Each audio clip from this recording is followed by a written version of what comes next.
Hello, and thank you for joining us for Lunchtime News on KBC Channel 1. My name is Giverson, Maina, and our sign language interpreter is Susan Thuku. Join us for the next 1 hour or so for news within, of course, across the country, including the recently concluded by-election in Emurua-Dikir in Narok County. But before that, let's begin with IBC and election matters, where Independent Electoral and Boundaries Commission IBC has stamped political hooliganism and voter suppression and intimidation as a threat to the 2027 general elections.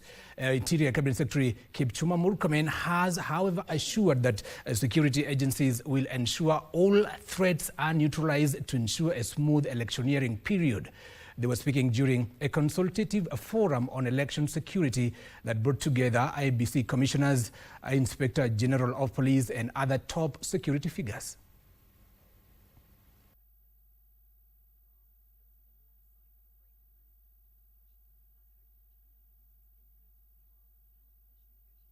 The Ministry of Interior and National Administration stands ready and prepared to support the IEBC in delivering on its mandate. Our support is anchored in the Constitution, the responsibility of the executive to execute that all that has been passed under the Constitution, the laws of Kenya. And also, we pledge our allegiance to the Constitution. Our responsibility is beyond political factions. Who are these people who are mobilizing violence against other Kenyans in the name of contesting? Because my position is, if you are looking for a job, to be a member of county assembly or to be a member of parliament or to be a women representative or a senator or a governor, why would you cause other Kenyans pain? Why don't you talk to them, convince them? The National Police Service must ensure that we have got conducive environment that allows everybody, including the ABC, the people of Kenya, to exercise their democratic rights in electing their chosen leaders. And the IBC and everybody else to be able to do what they are supposed to do in an environment that is good for that purpose.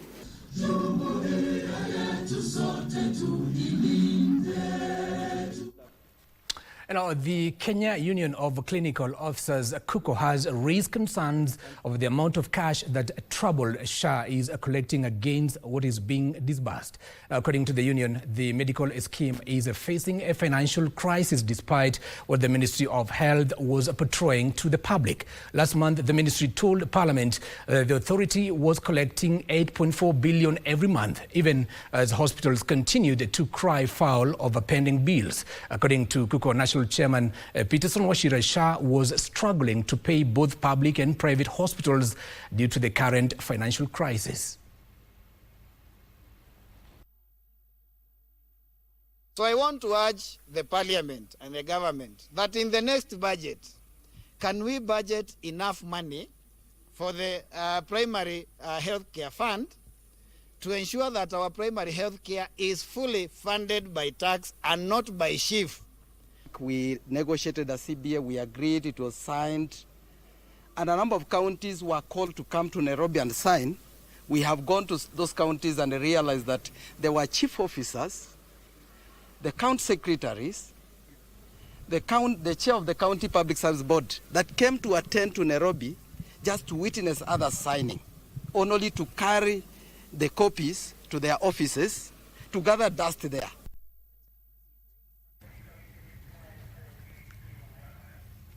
Now we take you to Kirinyaga County, where coffee farmers in Kirinyaga County are reaping the benefits of ongoing reforms in the coffee sector, with many now receiving some of the highest payouts recorded in recent years. Farmers, cooperative societies and the county government have attributed the improved earnings to direct coffee marketing, subsidized fertilizer, modern processing methods and reforms across a coffee value chain. Joseph Wahungu reports on how the reforms are transforming livelihoods.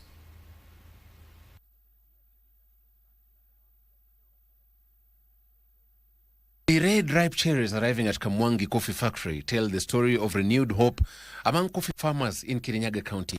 For many years, many growers struggled with low prices and rising production costs. But today, farmers here say things are finally changing. Mwaka huu iko poa sana, lakini tunatarajia malipo mazuri kuliko ya mwaka huu next year. Saizi tunafurahia sana. 150 something is a very big echo.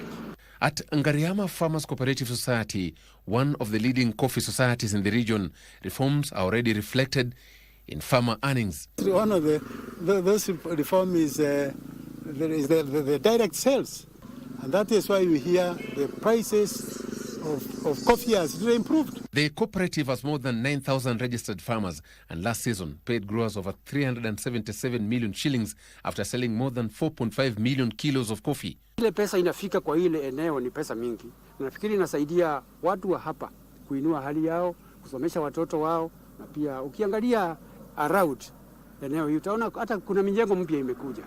Inside the factory, workers carefully sort coffee cherries to remove overripe and deceased berries before processing begins. The coffee is then pulped, fermented and dried using solar dryers installed with the support of the county government. Kirinyaga County Executive Committee member for Agriculture Dr. John Gashara says the county government is implementing long-term reforms aimed at transforming farming into a profitable commercial enterprise. We want to make sure that farmers, one bush produce 10 kgs. How do we ensure that one? By ensuring proper extension services. Number two, we want to make sure that they get their subsidized fertilizers in good time. To strengthen the sector, the county has further supported the establishment of farmer-owned milling and brokerage system to ensure more profits return directly to growers. 3 years ago, the nearest mill from here was about Ruiru. Even the one that was around here was not functional fully, right? That was KBC in Sangana. And of course, you imagine the cost of transferring all that coffee from Kirinyaga and from other places to far places like Ruiru. Joseph Wahungu for Lunchtime News. And our Kenyans have been challenged to embrace insurance cover to protect themselves from future uncertainties. Insurance stakeholders lament the low uptake of insurance policies, especially in the health segment. Subsequently, Liberty Kenya has launched 2 health insurance products for Kenyans aged between 65 and 85 and children between 4 and 18 in institutional care. The products Heri Afya Seniors and Heri Afya Juniors are regulated by the Insurance Regulatory Authority and represent a deliberate expansion into market segments that conventional underwriting has historically avoided. Private health insurance covers only around 4% of Kenya's population, with the majority of insured individuals relying on the Social Health Authority.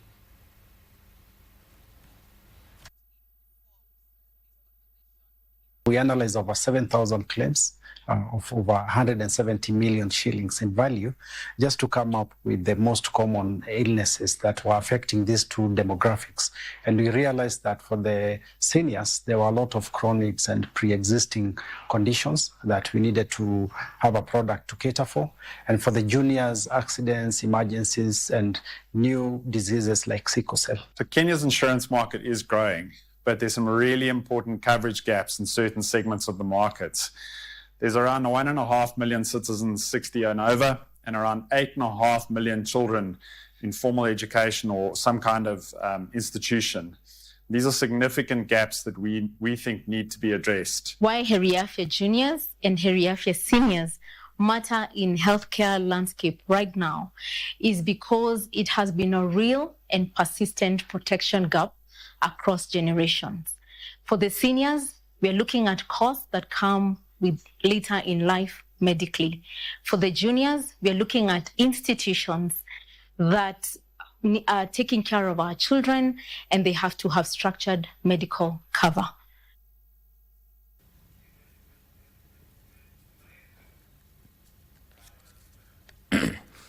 Now, environmental stakeholders are being urged to financially invest in technical and vocational education and training TVET institutions as a way to help the country address climate change and unemployment. I was speaking to the press during the TVET fair and skills competition in Kisii County. Kisii National Polytechnic Chief Principal Godfrey Ndama said that innovations by students can be refined and taken to the market for value addition. Out of 215 projects registered for exhibition, 27 qualified for the national event. TVET is a major producer of waste because we are people that use materials to produce things. In the workshops, we produce a lot of waste. Go to clothing and textile, there's a lot of waste that comes because as we make garments, we are cutting others and, throwing them away. So those are recycled to make other useful products for use so that there's nothing that's going to pollute our environment. Because many of the products our students coming up with can actually be escalated so that they are produced en masse and sold so that we begin getting returns from the investment. And I take you to Kiambu County, where residents of Thika, Kiambu County, have mounted pressure on authorities to resolve the growing water crisis threatening to undermine the town's rapid urban expansion. Now, the industrial town is currently facing a daily water deficit of more than 20,000 cubic meters, with demand far outstripping supply as population growth and industrialization continue to surge. Now, in response, the national government, through the Ardhi Water Services Board, has rolled out the 15.4 billion shillings project aimed at boosting water production by an additional 70,000 cubic meters per day.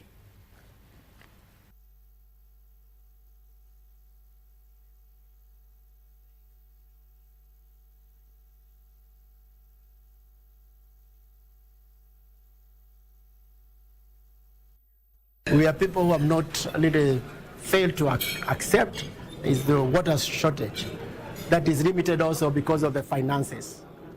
What currently we are learning is a project that was developed in 1991. That is about 35 years ago.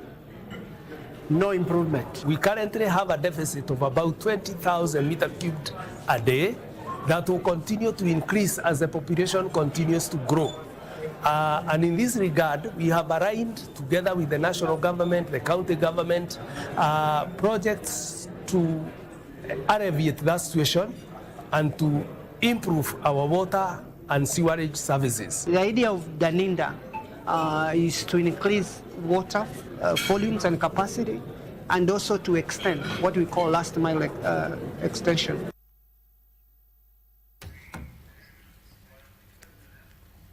Now, Kenyan universities and research institutions have been challenged to align their research with the needs of local communities to create meaningful impact beyond academic publications. The call was made by the Secretary for Higher Education in the Ministry of Education, Dr. Carol Hunja, during a multidisciplinary conference on research and innovation held at Rongo University in Migori County. The conference brought together researchers and innovators from 21 learning and research institutions across the country. Change ideas, they can be able also to develop innovations together. They can also be able to push the research agenda, the innovation agenda forward to ensure that they grow and they make a difference in the local communities. The essence of an institution of higher learning in any community is to be there to solve problems of those communities. Otherwise, then it loses its being there. So Rongo University cannot be unique by not doing that. So our presence here is solving quite a number of challenges within the community. And now from Migori, let's take you to Murang'a County, where Britam Insurance Company has donated solar-powered water pumping machines at Dairy Primary School in Kiharo constituency in Murang'a County to relieve pupils and teachers of the burden of searching for clean drinking water. Now, the machines will be used to pump water from boreholes to water tanks, a move expected to improve sanitation, farming, and the livelihoods of the pupils at the school.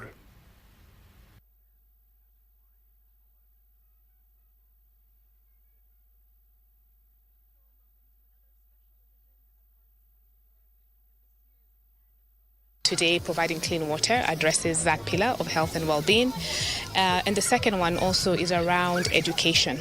Why we do this is we find a lot of times students are spending a lot of time looking for water as opposed to being in classrooms. And you must use it very well.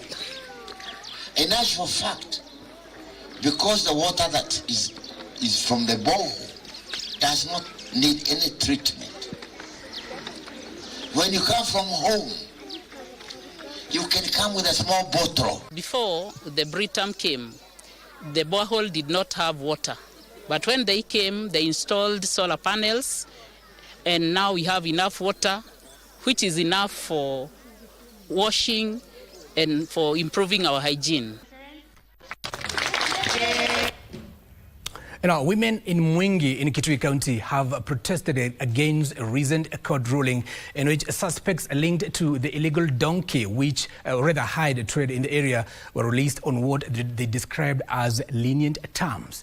Now, the suspects had been arrested when a multi-agency security team intercepted a trailer in Musingi area that was reportedly transporting donkey hides worth 21 million shillings. Sisi tumekuja kukataa uamuzi wa koti. Vile koti iliamua, sisi hatukupendelea. Hiyo tumeikataa. Juu tunaona koti inatunyanyasa.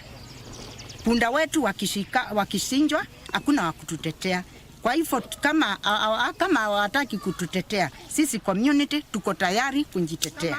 Amebeba hizi ngozi karibu 5,000, apikwe paini ya karibu 1,500. Sasa anaenda pale anaitishwa 10,000. Punda ndio mzee. Inanibebea maji, inanibebea kuni, kila kitu. Ai punda ni kusomeza watoto kabisa. Hata kukula na kula ndio ya punda. Hiyo punda, uchinjaji wa punda ukome kabisa.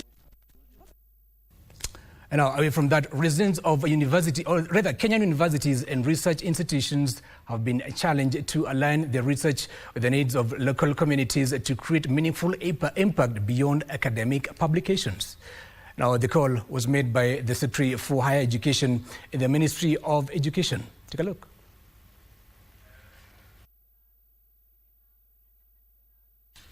And my director tells me to take a short commercial break, but don't go too far. Still so much more coming your way.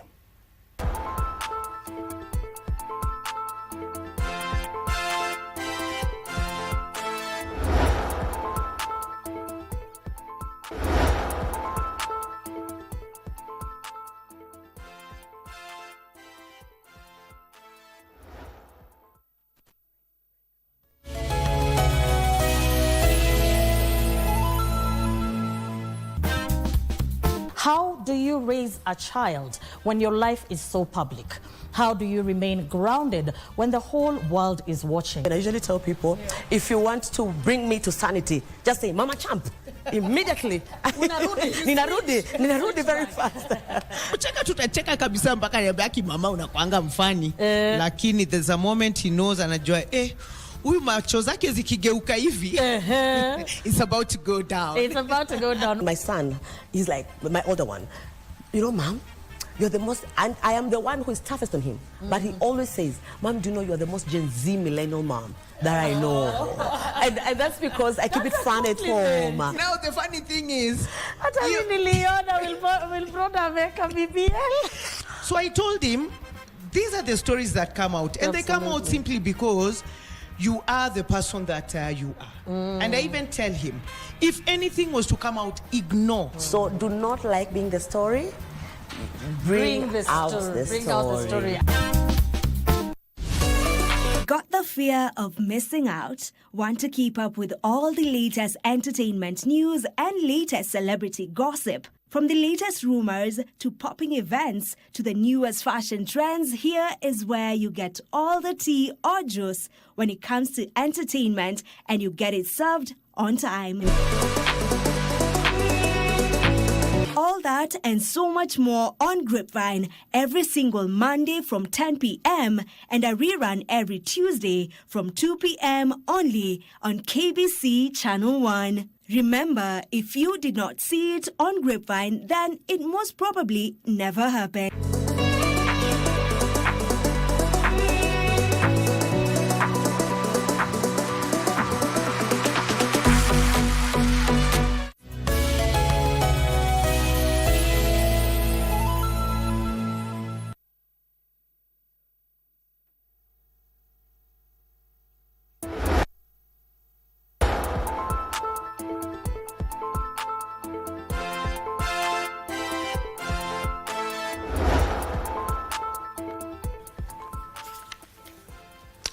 And welcome back. You're watching Lunchtime News on KBC Channel 1. And our residents of Kisengei, Cherik Ward Aldai constituency are calling on both the county and national governments to ensure the poor and impassable roads connecting Nandi, Kisumu and Vihiga counties are renovated to ease transportation of people and goods. The residents called on the leadership in the region to take action and avoid the loss of income for the residents and enhance accessibility to medical services and education in the region. Tumesumbuka kwa muda. Hata saa hizi tunaenda soko tukipitia miguu. Pikipiki haiwezi pita kwa hii barabara letu. Barabara imeumiza watu wengi nikiwemo ndani. Mimi nimeumia, nimeanguka hapa. Na siku leo tumetoa wito wetu unasema kwamba hii barabara tutengenezewe.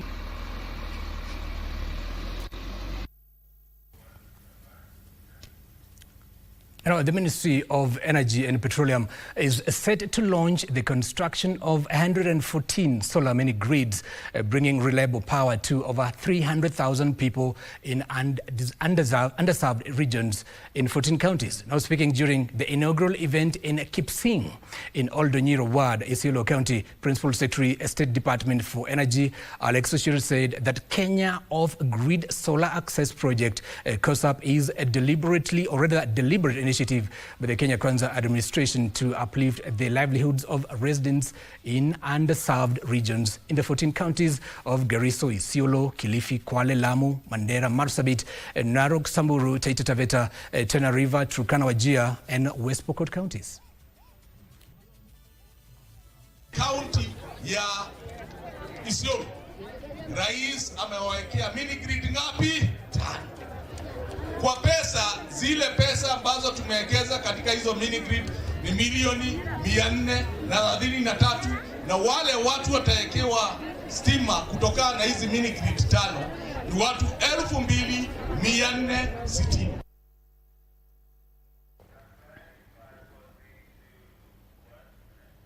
Now let's take you to Kajiado County, where residents have urged the government to prioritize development projects and improvement of essential services in the 2026-2027 financial year budget. The residents presented their views during a public participation forum on the national budget that also brought together members of the Parliamentary Budget Committee and leaders. Kajiado West Member of Parliament George Sunkuya cited water shortage and poor infrastructure, especially dilapidated roads, as the main challenge facing the area. This as residents called on the government to allocate more funds towards combating gender-based violence and addressing cases of early pregnancies among school-going girls. Kajiado County na Kajiado West kwa ukubwa sana ni shida ya barabara. Saidi sana. Ya pili, kwa hivyo ni jambo sana ambaye imelalia watu. Ya pili ni mambo ya maji ambaye saizi tu kumenyesha. Lakini ile kukafu iko katika Kajiado, ni muhimu sana mambo ya maji yangaliwe.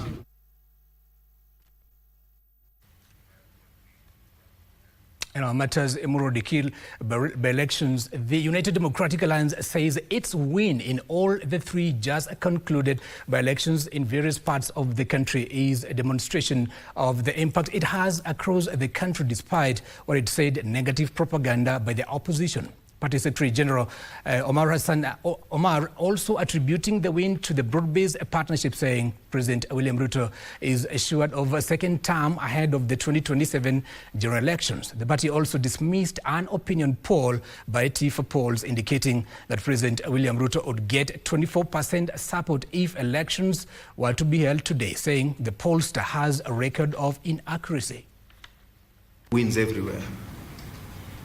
And in consultation and in partnership with our coalition and broad-based partners in the ODM, we therefore also want to dedicate this victory to their partnership, because part of the victories have been largely as a consequence of the support and the coordinated strategies that we've had as parties. But the continued vote of faith that the Kenyan people have continued to extend to President William Ruto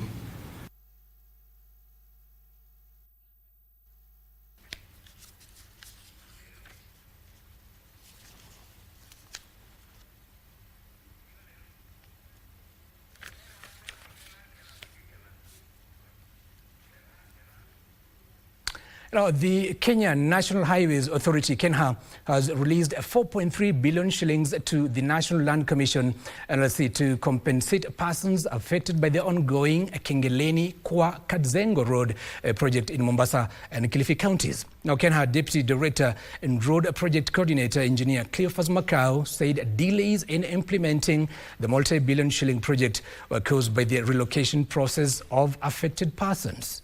Speaking during an inspection tour of the Mtwapa Bridge project, Macau said construction of the dual carriageway has reached 75% completion and is expected to be completed by August 2027.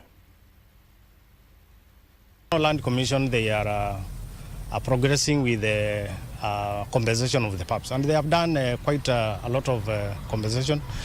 I'm sure you are seeing people who have been compensated. We have also given them time to remove their material. Those who have buildings, they are demolishing the buildings by themselves so that they can salvage the material for use elsewhere. And therefore, even when we pay them, we give them notice of the ones who are just trading on temporary structures. We give them a notice of 30 days.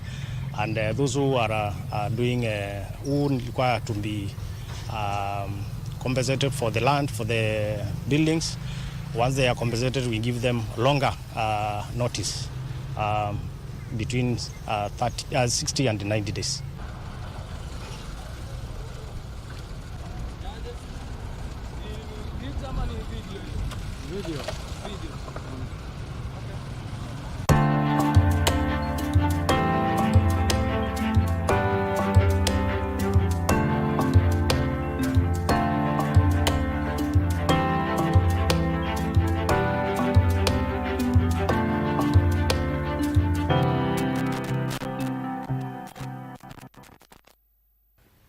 Now let's get to business. Jubilee Health Insurance and the Singh Council of Kenya have tailored a community medical cover that pools members' risk, making healthcare more affordable and sustainable than traditional individual plans. Jubilee Health Insurance CEO Njeri Jomo says the community cover seeks to tackle high upfront costs that prevent households from accessing quality care. Jomo says organized communities are a direct pathway to inclusive and culturally attuned healthcare solutions. We think that the approach in terms of community health-based insurance is a great way to do it. You think about this community as a strong sense of belonging. People already engage quite extensively, and this is where also the care needs go to. When they're unwell, they end up going here. When they lack funds, they end up going to these communities and really to fundraise. As we all know, healthcare costs are going up globally. Hospitalization is getting increasingly more and more expensive, and we thought that if you have a community insurance-based scheme, insure in bulk, so to speak, so that we can manage to keep the premiums at a lower level and cover as many people as you possibly can.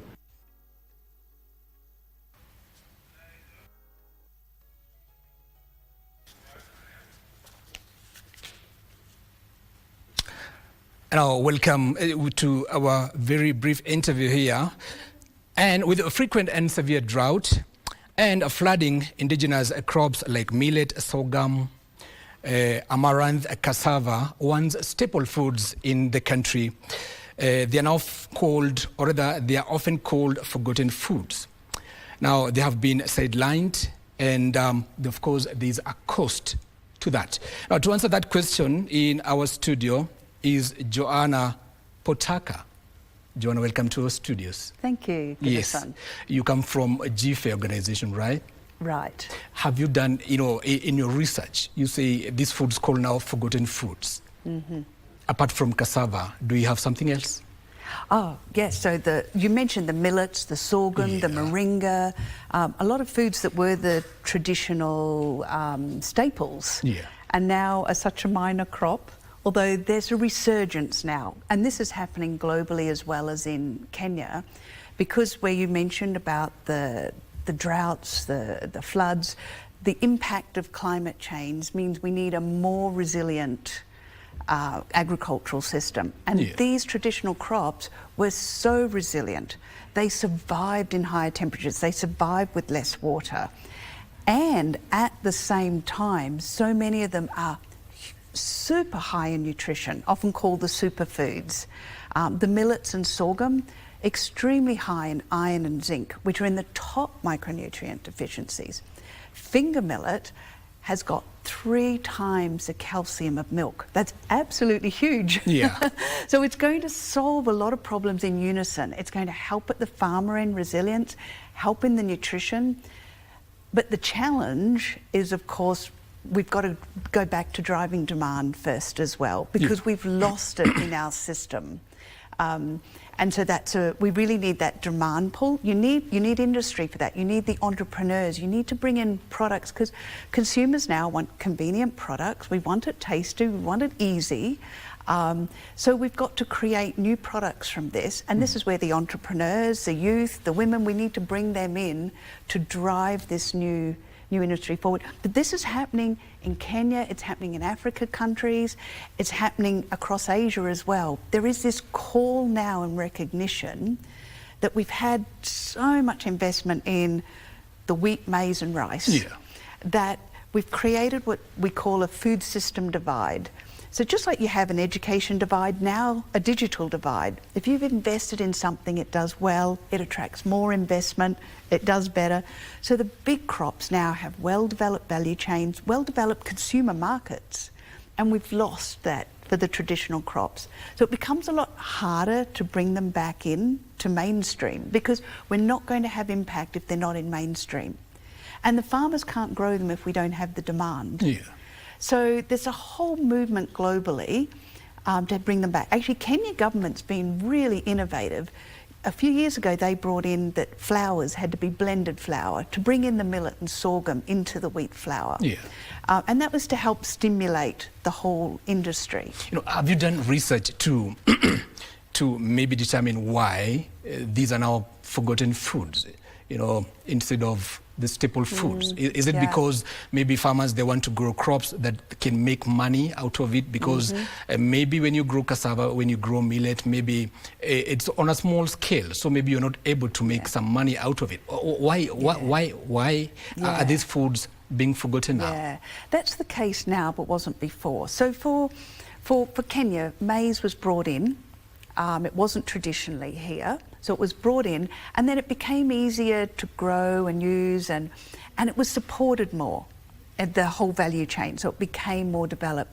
So we were working, say, in Western Kenya, where the farmers were growing maize, and 3 in 4 years the maize failed.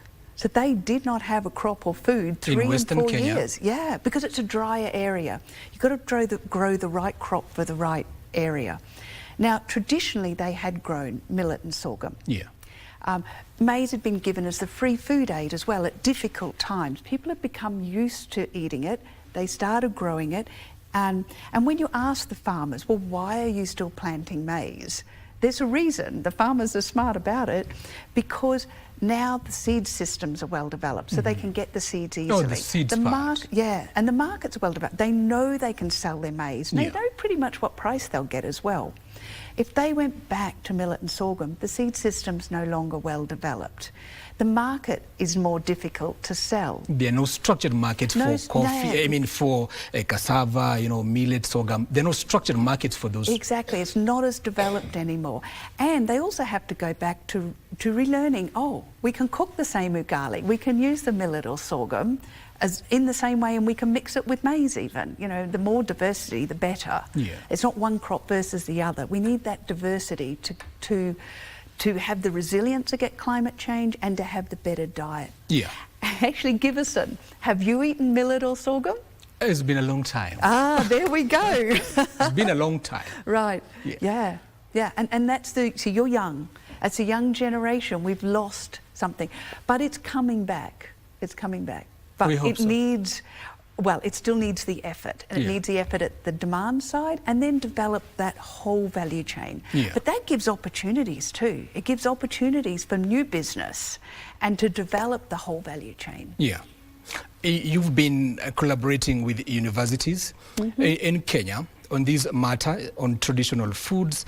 The initiative is Global Forum, and of course, you trying to implement or rather to connect and address the challenges of forgotten these foods and of course higher education.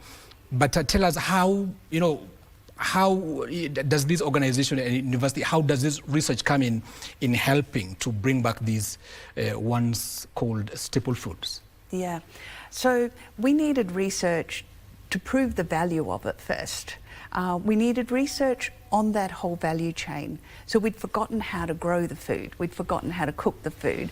We need to develop the new products that suit today's world, that the new generation want to eat. Yeah. So you need research along that whole value chain, and that needs partnerships. So GFAIR is very much about getting the partnerships and driving that side of it, because no one can do that on their own. So how you link all the stakeholders together and how you help show the value of that.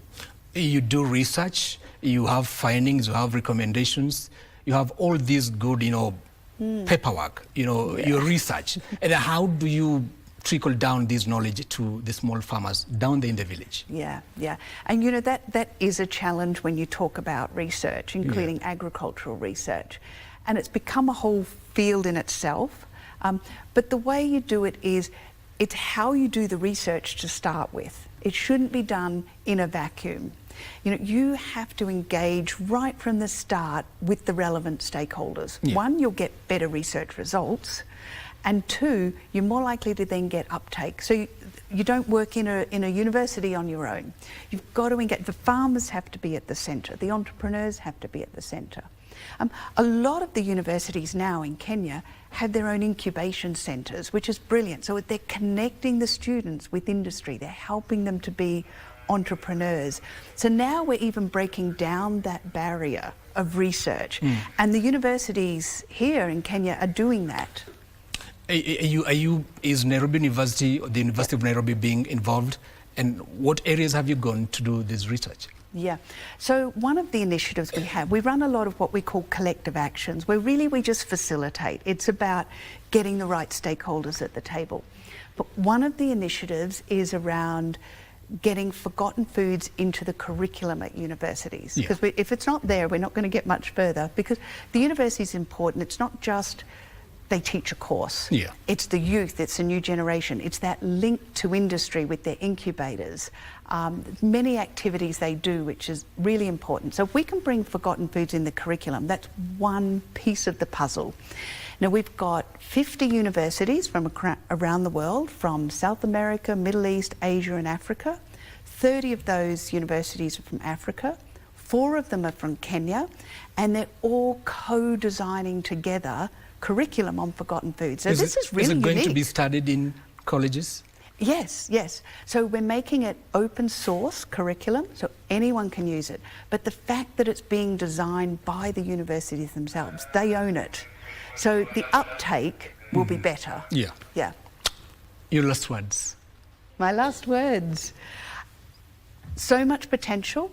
It's not just about what we do, it's how we do it, which is what GFAIR is about, and it's about the partnerships, the equitable partnerships, how we work together, put the farmers at the centre, engage business, engage research. Together, it's going to work. Well, thank you so much for your time. Thank you. And that has been Joanna Potaka, Executive Secretary of GFAIR. Did I say right? You did.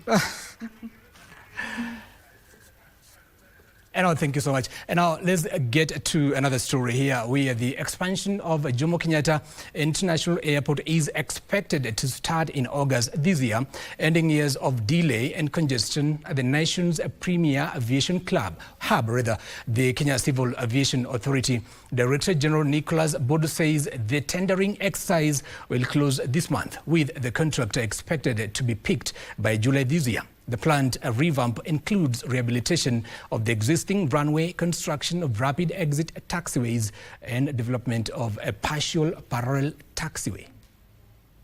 JKIA currently handles approximately 8.6 million passengers annually, exceeding its original design capacity of 7.5 million passengers, and increasing pressure on terminals, apron areas, and runway operations during peak hours.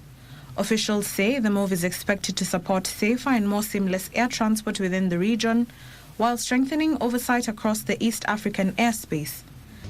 If it is successful, we shall have our runway rehabilitated, the existing terminal rehabilitated, and a new terminal of about 10 million passengers. Speaking during the 7th East Africa Community Aviation Symposium in Mombasa, KCAA Acting Director General Nicholas Bodo also highlighted growing shortages of skilled aviation professionals, with regulators now pushing for the establishment of a regional training fund to support development of pilots and aircraft engineers. Yes, infrastructure, especially the runway, if not maintained to proper standards, can pose a threat to safety of passengers and aircraft.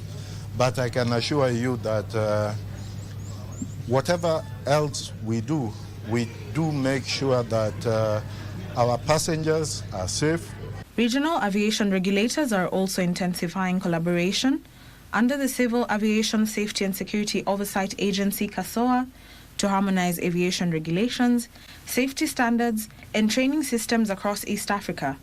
The planned expansion comes a decade after JKIA last underwent major rehabilitation in 2016 as authorities positioned the airport to handle rising passenger traffic and strengthen Kenya's role as a regional aviation hub. Ndutamo Kami for Lunchtime News. You know, the government has lifted the ban on savings and credit cooperative organizations, Sacco's registrations as new regulations are set to kick in. The Commissioner for Cooperatives, David Obonyo, says under the new regulations, new Saccos will be required to have at least 1.2 million shillings as a starting capital and have a physical office. 14,000 registered Saccos in Kenya. Only 4,000 Saccos have been filing their returns. The government says those that have failed to submit their returns will be required to register afresh under new regulations.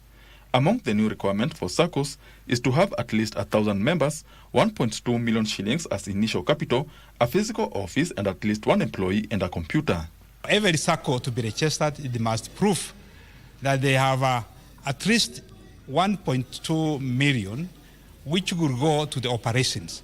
We don't want a Sacco to start spending money from members' deposits, and you understand that's where challenges have been.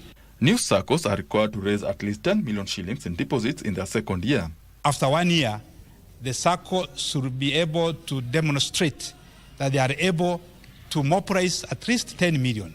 You know, at 10 million, if a Sacco is able to rent that money, then it means they can be able to get an income from loans of about 100,000. Saccos with 5,000 members are required to adopt the delegate system. The members, if they agree, because remember, the decision has to be made at the AGM. So we will be asking the commissioner to extend a bit of time for those societies which are taking time, so that we can educate the members of the benefit of having the delegate system. So maybe instead of 6 months, maybe 2 years or 3 years. The government has also lifted a ban on registration of new Saccos. They were speaking during preparations of the Ushirika Day that is scheduled for July this year. Benson Rioba reporting for Lunchtime News.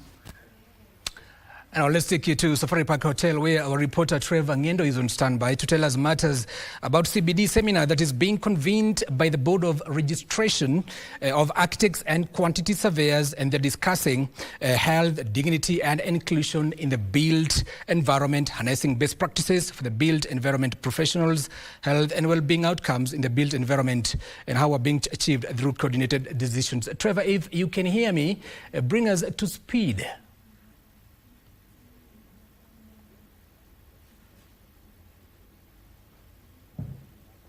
A very good afternoon to you, and thank you very much, Giverson. Like you rightly put it, we are coming to you live from Safari Park here in Nairobi, where built environment professionals are meeting for a continuous professional development summit seminar, where the key issues are emerging under the theme health, dignity and inclusion, where stakeholders say that it is no longer just necessary to construct buildings or construct to make it functional, but also important to ensure that based on the rapid urbanization and increased health challenges that there is accessibility to these buildings and ensure that it's accessible to people in the vulnerable category. This include women, they include children and people with disabilities. To help us unpack what has been going on here over the last 2 days, I'm joined now by the BORAC CEO, which stands for the Board of Registration of Architects and Quantity Surveyors, to help shed more light on this. Thank you so much, Mongera Rukaria, for joining us. Maybe you can begin by telling us what informs the theme of this of this year's conference. Thank you, Trevor. We are here for the 2-day conference on the theme that you just mentioned. And what informed or informs the industry is what is trending. One, the board is involved in research, and we engage the professionals and also members of the public to know what affects the citizenry of today. One of the things that we have as a mandate of the government is to have an inclusive society, where whether you are designing for the older person or the younger person, you need to consider that this younger person will one day grow into a bigger person and a older person. And therefore, we are trained, or rather we are empowered to be able to facilitate the information to the developers that they are supposed to engage the professionals, so that the professionals are able to take proper brief, so that they can provide spaces that do not only serve for today, but serve the generations of many years to come. Well, maybe I can ask you, what practical changes should developers start implementing? Thank you, Trevor. The first point to the developers, and to developer I mean anyone who is planning to build any space, whether it's residential or commercial. The first point should be to engage an architect, an engineer, and a quantity surveyor, because these are people who are going to give you solutions for the problems that you have. You need a space. The architect will be able to get that idea from you and give you options, so that you are able to understand and get value for your money. So the first point is to get a professional to be able to advise you appropriately for the development, the kind of the development that you intend to do. In addition, we are insisting and advising the developers, please make sure all the projects that you plan to do, you have in addition to the professional, the architect, the quantity surveyor, and the engineer, you have also engaged other authorities of the government, so that all the approvals that are required to be done are required and done with the county governments. Wherever you are doing, you are required to seek all the approvals that are necessary, so that you can be able to get value for the money that you invest in that project. All right. Thank you very much, Mongera Rukaria, CEO BORAC. Allow me to engage architect Patrick Mugo, who is the Director for Professional Training at BORAC. Speaking of engaging professionals, maybe you can tell us, there's a new building code 2024. How is the industry prepared to adopt? Thank you, Trevor. The National Building Code of Kenya 2024 is one document, first of all, that is truly aligned to this CPD, which is health, dignity, and inclusion, and specifically Section 20, paragraphs 352 to 362, clearly addresses matters of universal access to buildings. This act, at the moment, is in the process of advocacy, and built environment professionals are now required through the bodies like BORAC to learn more about it. The universal access to buildings is very important, because at the same time, last year we had also the Persons with Disability Act repealed on 27th of May, and this act also emphasizes and strengthens the requirements of universal accessibility into building. Specifically, it has 7 sections, and the second sections of it is on accessibility, barrier-free access, and all that. But at the bottom line is there is need for a lot of advocacy to this document so that the general public, the professionals can embrace it, and not just the architect and the quantity surveyors, all professionals in the built environment. Thank you. Thank you so much, sir. We really appreciate you. Thank you for that very insightful conversation. And because of the constraints of time, allow us to end it at this. But the message that is clearly emerging from this conference is that there is need to construct buildings that are not only functional, but relevant and also healthy ones to allow accessibility for people and also sensitive to their health concerns. Also at the conference today, there will be a graduation for over 200 professionals who are graduating. They are architects and quantity surveyors alongside other professionals in the built environment. From here, I hand it over back to you, Giverson. And thank you, Trevor, for that report. And now Kenya claimed another gold medal on the second day of the 2026 African Senior Athletics Championship in Accra after Kevin Mutai won the men's 800 meters title. Kimutai crossed the finish line in 1 minute 45.47 seconds ahead of Morocco's Imade Bocheda, who finished second in 1 minute 45.62 seconds, while Ghana's Alex Amankwa settled for bronze in 1 minute 46.8 seconds. Kenya's Musioka Brian Masai finished fifth in 1 minute 46.75 seconds. The 6-day Continental Championship concludes this weekend in Accra. Kenya is coming in. It is Lottie Clement of Kenya who is good with the silver medal going to 1.45. And the third place could be a tight one between Ghana's. Now, environment conservation stakeholders in the resort town of Malindi in Kilifi County are planning the first ever Malindi Wet Sands Marathon, which will be held on the 28th of November this year to campaign against plastic pollution in the Indian Ocean. The inaugural race, organized by Progress Welfare Association of Malindi, will start from the sand dunes of Mamburoi across the Sabaki estuary along the beach to the Malindi Marine.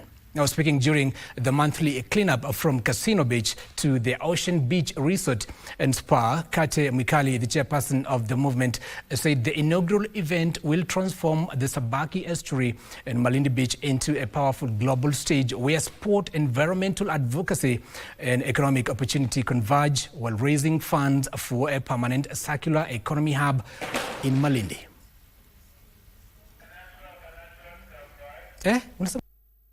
70% ya wastewater, untreated wastewater inaingia kwa environment. So now Malindi mumemulika Nairobi River Commission ifanye kazi vizuri. And especially important is to understand where this waste is coming from. It's coming downstream from the Sabaki River, and it is affecting the entire coastline here in Malindi. Motorsport speed star Aman Ganatra has received a major boost from 4 companies ahead of the 2026 motorsport season. The 17-year-old heads into his campaign armed with a formidable corporate arsenal, with the deal set to back him as he competes across multiple disciplines, both at home and in Britain. Mitsubishi Evo 9 in a motorsport campaign expected to span the National Autocross Championship, local Motorsport Kenya outings and a continued assault on the Motorsport UK British Rally Cross Championship, where he made history as the first Kenyan to take pole position in a qualifying heat last season. Aman enters 2026 as Kenya's most decorated junior driver ahead of this weekend's Autocross Plus action, slated to take place at Stoniathi Resort on Sunday, the 17th of May.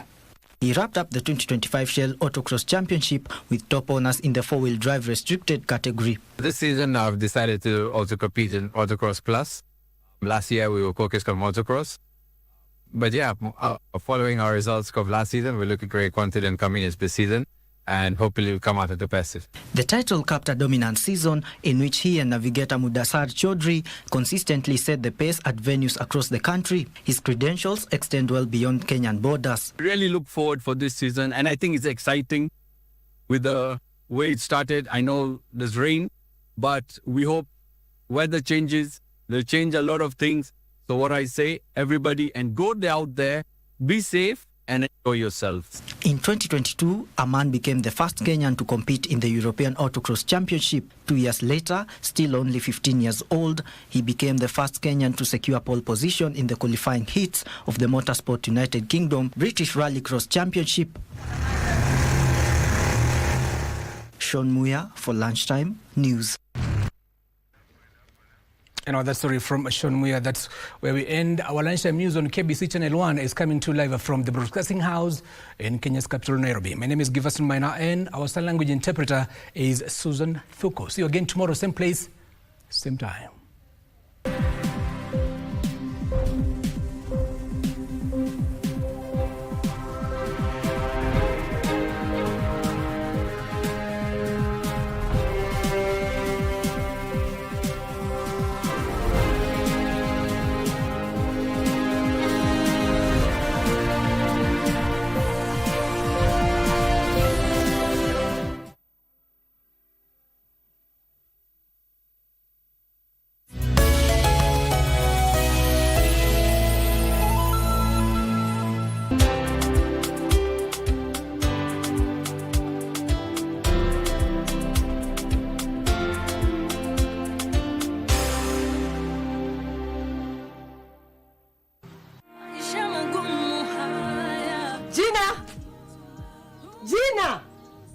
Watoto wa siku hizi wakiwa nasumbua. Usikose kuona Gundu KBC Channel 1 every Tuesday, Wednesday and Thursday. Ujionee hivi vituko vya watoto wa siku hizi wanaosumbua wazazi na mengine mengi. Keep it Gundu. Gina! Wananiita Gundu, wakita wengine wata. My name is Diana Chacha. My name is Bryce. We met almost 20 years ago. Both of us were born and bred in Kisumu. Nikabaki Kisumu, tukapoteleana. You know his pickup line ilikuwa nini? Ilikuwa? Ati umekuwa mkubwa. Kukakuwa na lockdown, hakuna kutoka. Hauko irudi kwako? I'm telling you, wait. Aki is my dad watches this interview. Atajulia hapa? Atajulia hapa. Mr. Chacha. Makose ile kishafanya. There's a story that I saw you posted the other day concerning your son, Jasiri. Yes. He's turning 4. He's turning 4. Yes. But bado hajakuwa na speech yake. How is that affecting you as a couple? I have faith that it will, everything will be okay.